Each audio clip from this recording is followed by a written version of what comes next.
welcome back to the channel. We're taking a look at one of the cheapest Ferraris you can buy in the classifieds, the Ferrari Mondial. I see what it's like to drive and what are the options should you decide to buy one. Now it's funny how sometimes a car isn't particularly popular and then suddenly it seems to become a thing, seems to be gaining in popularity. And there was one car for sure that everyone thought was never going to be popular, never going to be particularly well liked, and that's this, the Ferrari Mondial. I'm here at Scion Park at the London Classic Car Show, and there's at least 3 of them here I've seen so far. I just think it's something that's about to re-establish itself as something that people will want. There's still people that do like them, there's still people that liked them when they were first out, but it's a kind of an acquired taste, and I don't know, maybe it's starting to become a bit more desirable. So here's the second Ferrari Mondial. Now nothing to me says Ferrari more than red, but interesting here, you're on the Ferrari club stand. You've got Giallo Fly, Tour de France Blue and Nero or black. So there's not a single red car on this stand. That's another one. This one's actually for sale at one of the dealers. It's on for $34,995.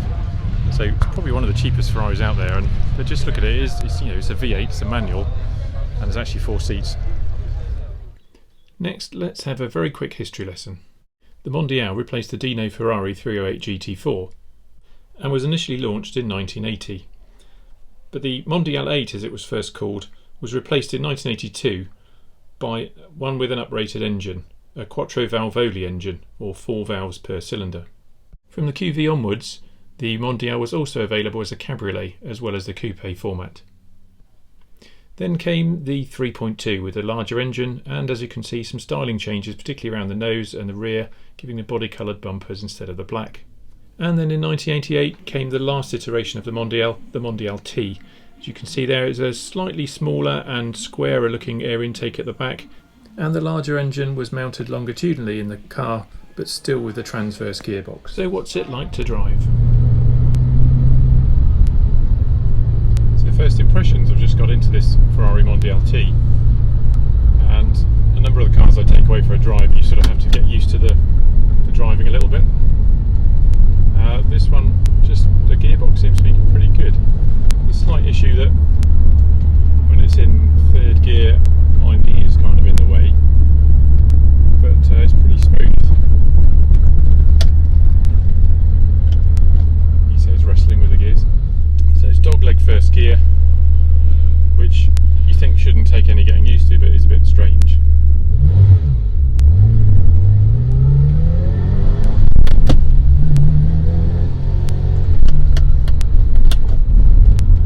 Second, 3rd and 5th are alright, but 4th, which is up towards my knee, is quite challenging. I've got long legs.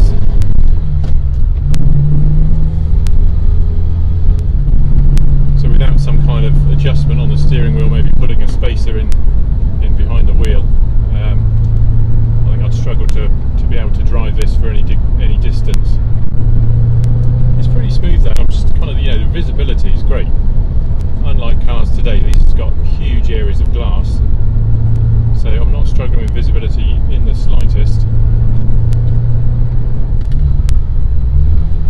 So what can I tell you about the Ferrari Mondial? Well, this is the Mondial T, which is the final iteration of the Ferrari Mondial.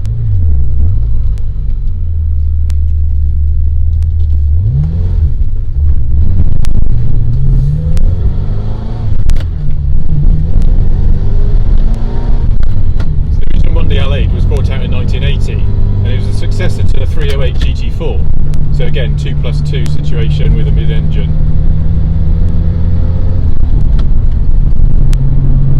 The styling was by Pininfarina and the bodywork by Scaglietti, so 2 really great names from the Ferrari world were responsible for putting this car together. Now the original 8 was a little bit underpowered, not very fast, and it didn't go down particularly well with either customers or the press. And sadly the negative reviews that first model had kind of followed it through the next iterations. The next iterations brought Quattro Valvoli, bought a bigger engine, 3.2 and then 3.4, This one, the 3.4T, they actually rotated the engine around 90 degrees, so it was transverse across the body. Then they put it longitudinal, but kept the gearbox transverse. That made a kind of a T shape. So that transversale was the T of Mondial T. That meant they could get that engine lower down in the car and improve the handling, which actually I have to say the handling on this is pretty good. You know, it's a 4-seater. Okay, so maybe not 4-seater where I'm driving it, but there's not a bad space behind there. And I guess you could get 4 normal adults in comfort for a little way. It's a 3.4 litre V8 engine. It'll do 296 horsepower, and it will do 0 to 60 in 6.3 seconds, onto a theoretical top speed of about 158 miles per hour. Now, as well as moving the engine round and giving it a larger engine in the T, they also did a little bit of styling changes to the outside. Air intakes and the rear wings on the originals were quite a kind of large, almost diamond shape, and on here it's much smaller and more rectangular and body coloured too.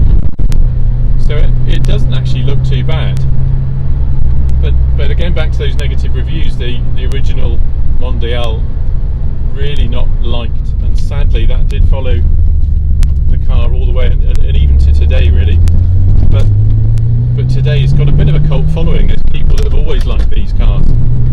They're a similar age to the Testarossa.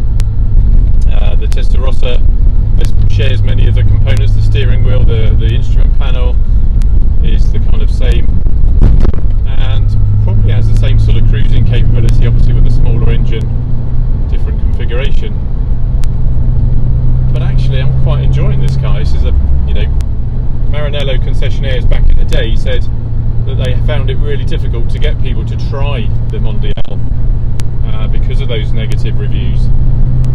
But they said once they had, they tended to really like it, and actually often bought more than one. They were serial buyers of the Mondial after that, because it's a very practical car. Is there such a thing as a practical Ferrari? I suppose the closest you've got now was the FF and then the GTC4 Lusso. Heaven forbid it will be the Puro Song SUV shortly. But it does give you room for more than just yourself and a passenger, or gives you some room for some luggage. It is something that you can go touring in. And indeed past owners of this car have taken it across Europe.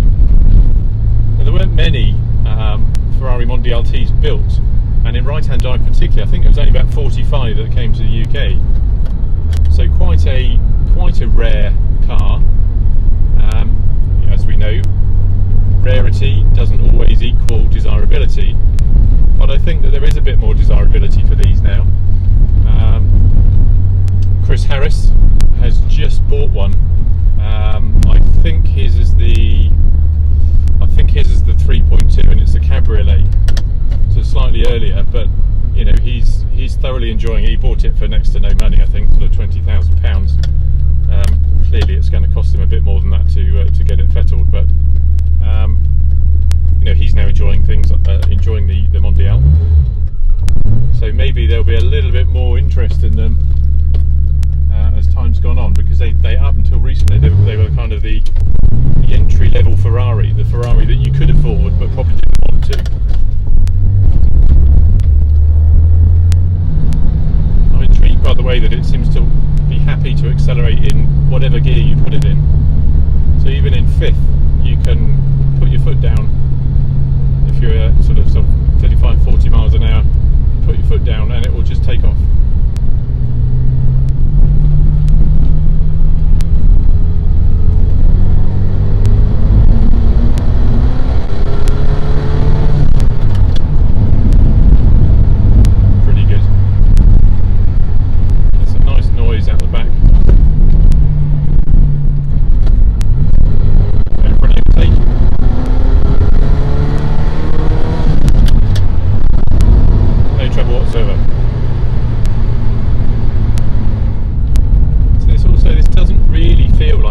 20-year-old car.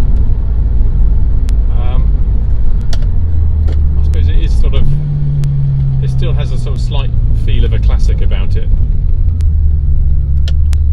Certainly not refined like a modern car, and that's quite good in a way. You want a bit of engagement. You want to have something to do. What do I think? Would I get one? Would I want to own one? Well, I think if you search back through my Twitter, I probably have said in the past that no one would ever love a Mondial. But maybe I was wrong.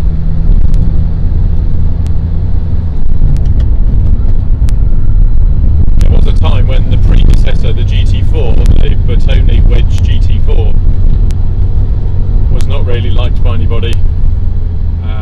But suddenly they went, the values of those went up, desirability went up,